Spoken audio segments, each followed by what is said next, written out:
വിക്രത്തെ രക്ഷിക്കാൻ അവൾ വീണ്ടും അവതരിക്കുന്നു.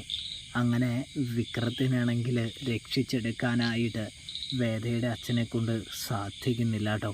അതായത് ശിക്ഷ എല്ലാവരും സാക്ഷിയൊക്കെ പറയുന്നുണ്ട്. ശ്രീകാന്താണെങ്കിൽ നമ്മുടെ പോലീസ് ഇൻസ്പെക്ടറെയും ജോബിയും ഒക്കെ അണിനിരത്തുന്നത് കൊണ്ട് തന്നെ കേസിൽ കൂടുതൽ തെളിവും കാര്യങ്ങളൊക്കെ ഉള്ളത് കൊണ്ട് തന്നെ കേസ് കുറച്ചുകൂടി ശക്തമാവുന്നൊരു കാഴ്ചയാണ് നമ്മൾ പ്രേക്ഷകർക്ക് കാണാനായിട്ട് കഴിയുക. അതുകൊണ്ട് തന്നെ നമ്മുടെ അച്ഛന് ഒന്നും ചെയ്യാനായിട്ട് കഴിയുന്നില്ല.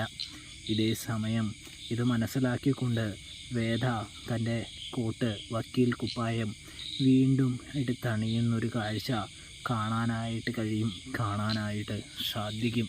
വേദയ്ക്കും അറിയാം എന്തായാലും പൂർണ്ണമായിട്ടും ഒഴിവാക്കിയെടുക്കാനായിട്ട് കഴിയില്ലെങ്കിലും ചെറിയ ശിക്ഷ, അതായത് ഒരു 2-3 വർഷത്തേക്ക് അല്ലെങ്കിൽ ഒരു 5 വർഷത്തേക്ക് ആക്കി ചുരുക്കാനായിട്ട് തന്നെ കൊണ്ട് കഴിയുമെന്ന്.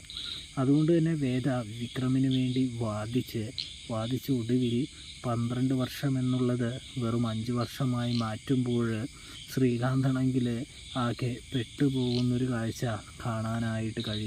കാണാനായിട്ട് സാധിക്കും. ശ്രീകാന്തിൻ്റെ കാര്യമൊന്നും അത്ര പെട്ടെന്ന് അങ്ങനെ നടക്കുന്നില്ല എന്നും കാണാൻ കഴിയും. അപ്പോൾ സബ്സ്ക്രൈബ് ചെയ്യണേ കൂട്ടുകാരെ.